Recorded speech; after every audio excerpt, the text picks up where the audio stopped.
Welcome back to another episode of Coffee and Chel. I hope everyone had a great Thanksgiving weekend to all the Canadian viewers out there. I had a nice day away from my subathon that is somehow still going. But I had the afternoon and the morning yesterday. Went to the Simcoe County Fair where my family's from with my little man and my grandpa, my mom, and my wife.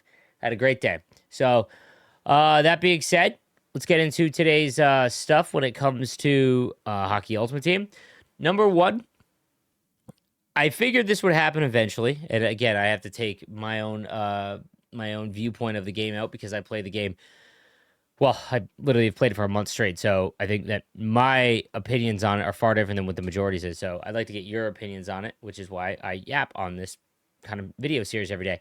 When the new, I kind of talked about this yesterday, that when the new content dropped, that I kind of lost a lot of interest because it felt like starting again.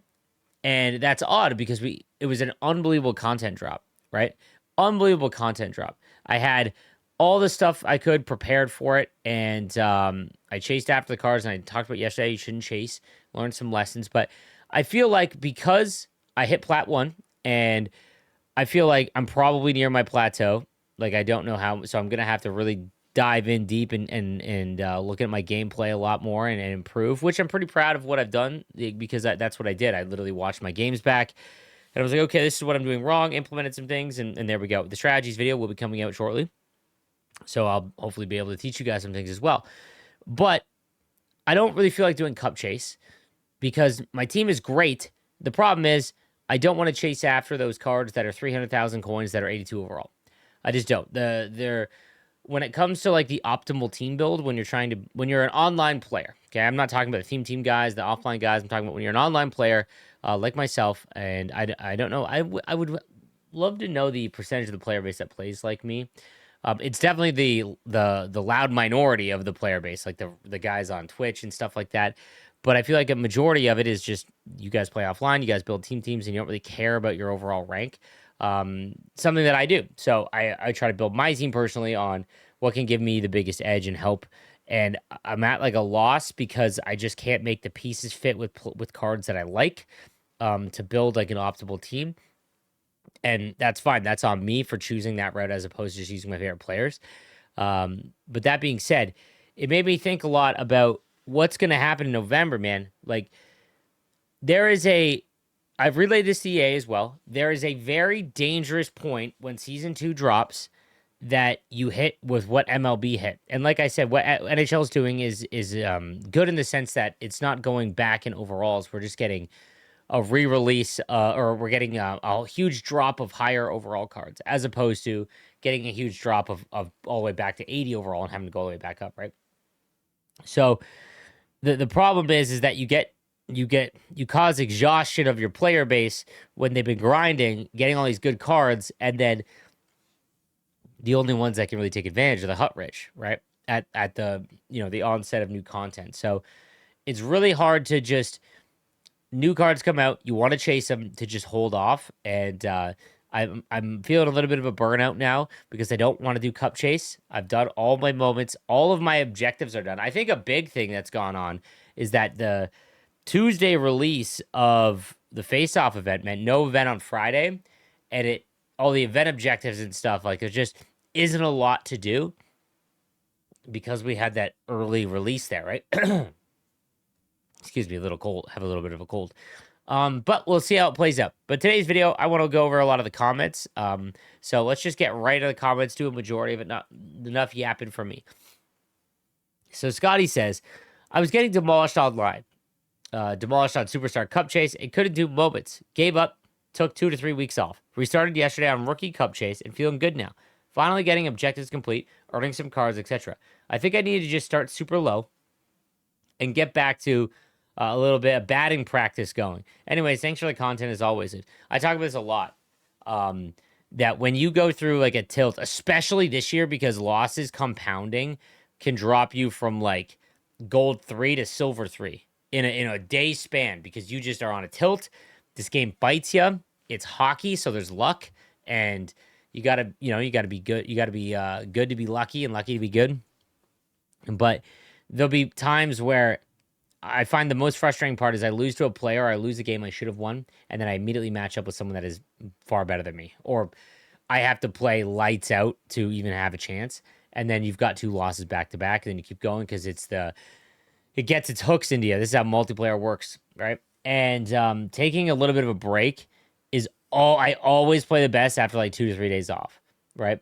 And I've been really preaching like this last like year, over a little bit of a year, where I'd recommend people try other games. And I think that what's happened like in the gaming industry, or just like how we've evolved, is like video gamers, whether kids want to admit it or not, like video games are really tailored for like the older crowd because we grew up with them, right?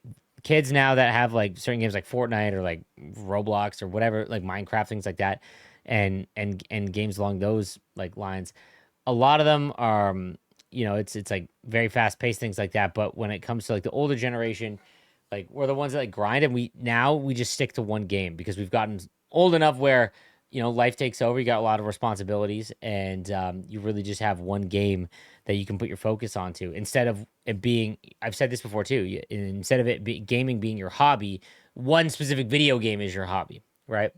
And I think that if you take a couple hours, if you've got a couple hours and you're gonna go load into Hut this year, but you've done everything, and you're just like looking, and you're sitting there and you're looking, you're like, man, do I feel like it? And then you just go into ranked, you're like, sure, whatever. And that's just because you feel like that's what you have to do, because you're not progressing in that. You don't feel like, if you're not progressing in the game that you like, then what's the point, right? So I'd always recommend trying a game. I started playing Battlefield because it came out. Played a little bit of the campaign, beat the campaign. It was fun, ready to get into multiplayer.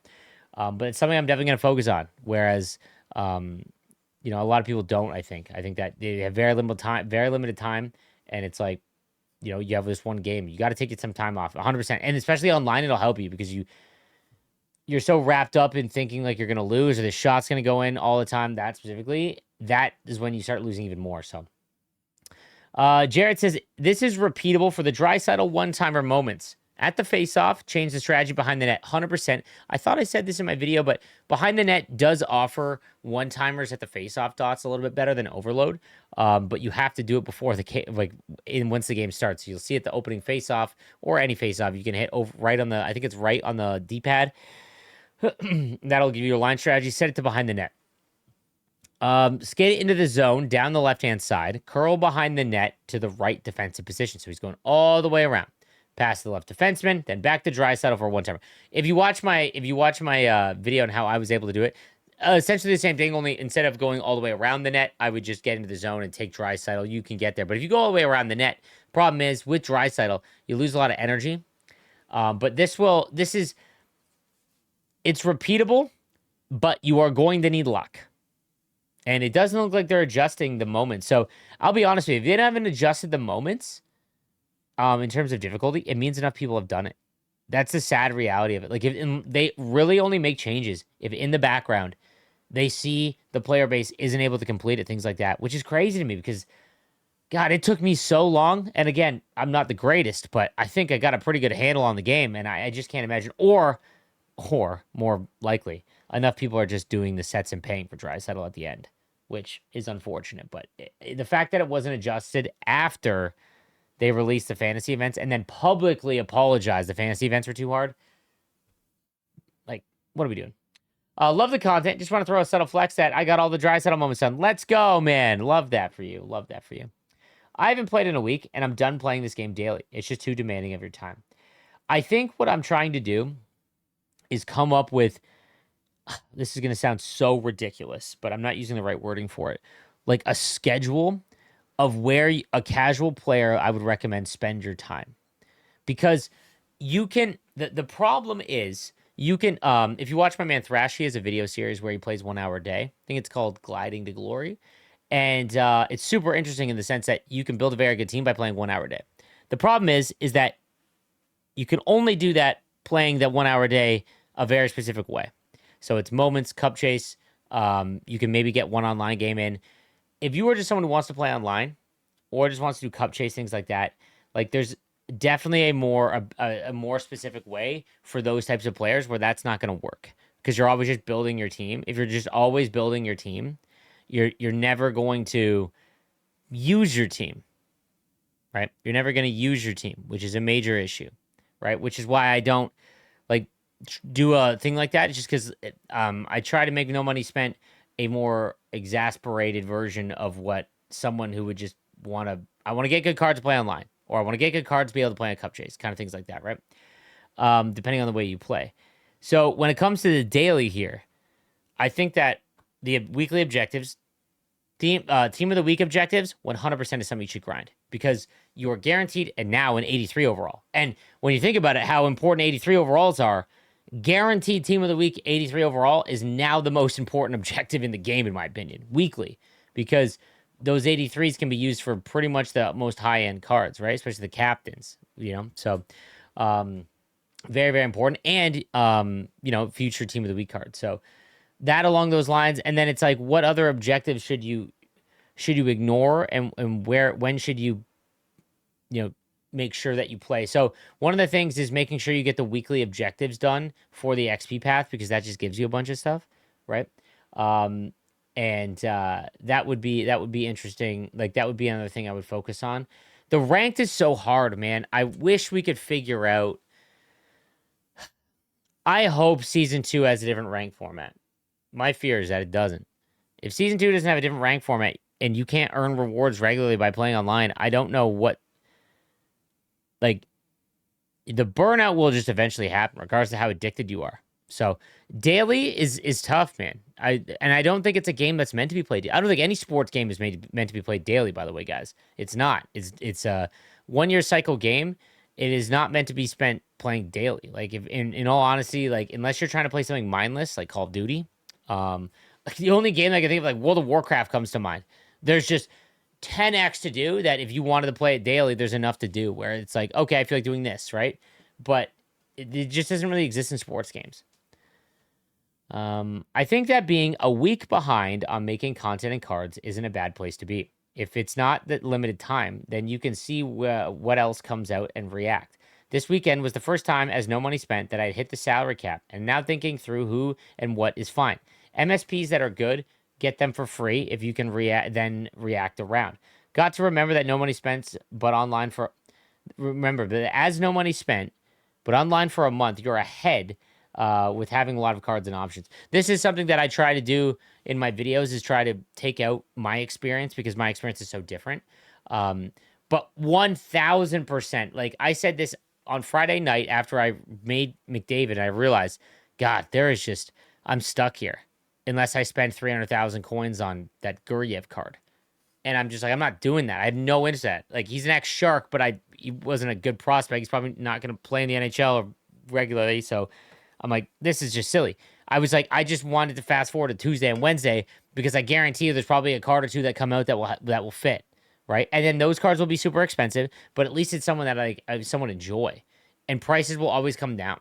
Like, the more cards that are released for line combos will drop the price. We've seen it all year already. We've seen it with Tara Vinen. We've seen it with Troy Terry, for example. Like, there's a major drop off after that initial like shock. I still think that McDavid is now climbing up in price again. Like, he's 127, 130,000 coins. He was 80 like on the weekend, right? And I think that's going to continue to rise. So I'm with you. Being a week behind, if you can just, like, Lindros, safe no matter what, God tier card. 100% would be the number one card that I would make, even if I was starting the game over again. It would be the card that I would focus on working on first, because he's just fits everywhere in terms of, like, as a center, but also different line combos, and his ability is just broken. It allows you to dominate in the offensive zone if you reverse check. It's hilarious. So being a week behind, I'm with you. Like, just chilling. That's something that I'm going to try and learn and utilize a little bit, because I'm done burning all of my stuff chasing after cards that I don't really want. Can check my game 82 yen mark. Gives you a +3 to Lindros and Gartner, which is OP. Then you can spread the wealth with McDavid on a separate line. He's a better option for Grunstrom, but both do different combos, but achieve a +3. So I completely agree, Jam. I think that, I'm bored. It's ever that is Jam. Problem is, when you get into the higher levels, okay, I'm talking like gold 2, okay? When you get above there, man, even having a weak 4th line puts you at a major detriment. I think that +1 boost to Lindros and Gartner is nowhere near the same as having McDavid on top of that instead of Gartner. But I understand spreading the wealth, especially if the rest of your team isn't like exceptional, right? I think there's a lot of interesting combos now that can make your team very interesting. And I think that's a big part of this year. To be honest, the ones that fit the most is like Zabinajad. Zabinajad fits a lot of unique ones, with Stamkos, for example. The rookie Stamkos, there's a lot. I think a lot of this is fixed if they allow us to use multiple captains. Those cards are so good.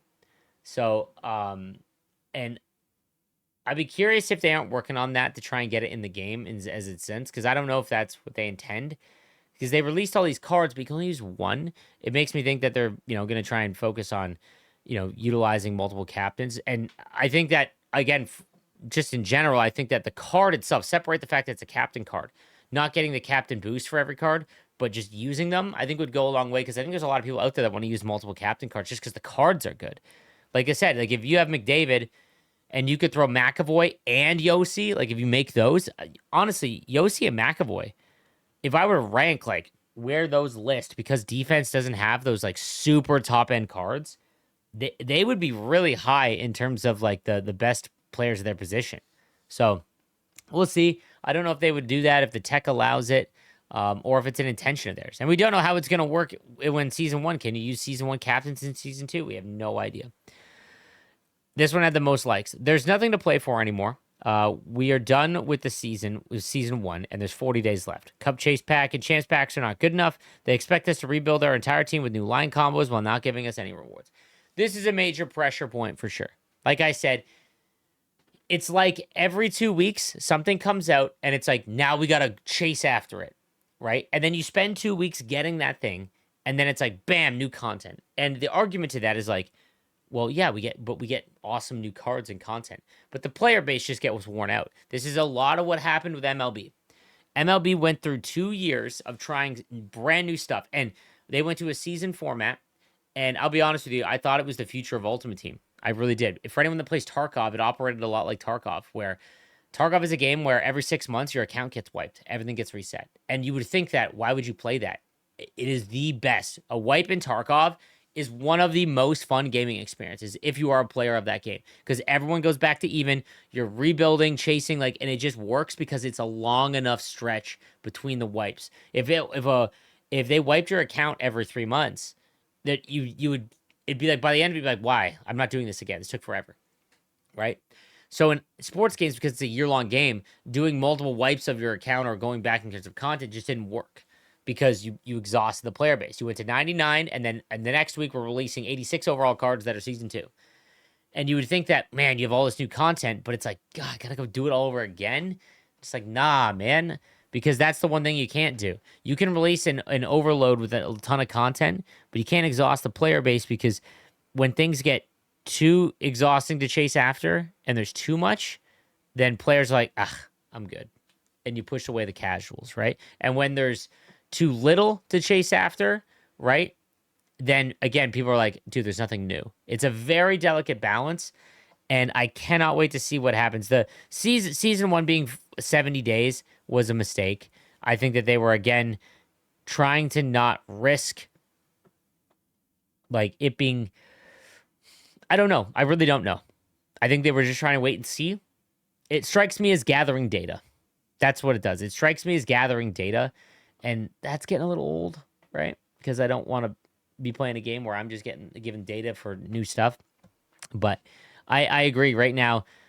The Champs Awards, I'll be honest with you, with what happened with the new content and the overalls for the sets, I think Champs is very, very, Champs packs were half decent, because I got about 80, pretty much it was like a 279s and everything else was 80 and above. I got an 83, and I did the mega pack. And but the Cup Chase, again, the rewards add up only if you have objectives to do while you're doing it. We're out of objectives right now. It feels like a long gap because they didn't release an event, right? So DDD one-timers have to be one of the most broken things in the game. Either they go in 50% of the time, or your goalie kicks it out for a juicy rebound and it's in the back of the net. I'll be honest with you, I think that DDD one-timers are in a far better spot than they were last year. I don't think they're perfect. I think that rebounds in general on your goaltender, like there's so many rebounds this year. So many. Um, but I think that D2Ds, like I said, if the D2Ds were like what they were now in NHL 25, it'd be very interesting because I think that NHL 25 would be viewed far differently um, because of that, for sure. I've said it before and I'll say it again. Playing with a theme team is so much fun. I don't have to worry about these team chemistries and I don't have to worry about new releases. Completely avoided both spotlights, and it seems like that was the best decision for my health. McAvoy captain card was the only decision I can make to my theme team, and it was easy to make.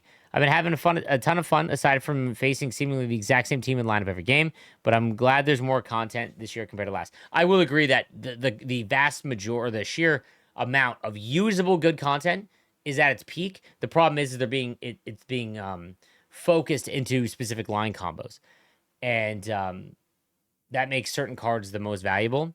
And which every game has that, because if it wasn't line combos that made the cards really valuable last year or years before, it'd be like, okay, just getting getting Gretzky and Lemieux, it's the same thing, right? Instead of chasing two cards and you have freedom in your lineup, it's just line combos are those cards now. So I'm glad that you can use theme teams. Like I've said this before. The way that you enjoy the game is going to be different for everyone, and that's going to dictate your team build. I'm someone where my enjoyment is literally only playing online. Like the real vast enjoyment I get is not building my team.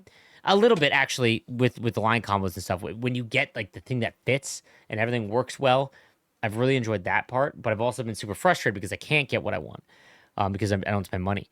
But the majority of my fun comes from climbing up and learning and playing better online, and then not just playing better online, but learning like, okay, why am I losing? And I'll go back and I'll look and I'll try and get better at the game, learn some new mechanics, stuff like that. But a lot of people don't like playing like that. They just want to sit down, play someone, not get their doors blown off, play some cup chase, do some moments, build their team, and I think that's something that needs to be taken into account for sure when it comes to team building in general. So that's going to do it for Coffee and Chel. I said, who should you choose yesterday, which was kind of funny, but I'm still getting used to that. That'll do it for this episode of Coffee and Chel. I'll see you guys tomorrow. Have a good one.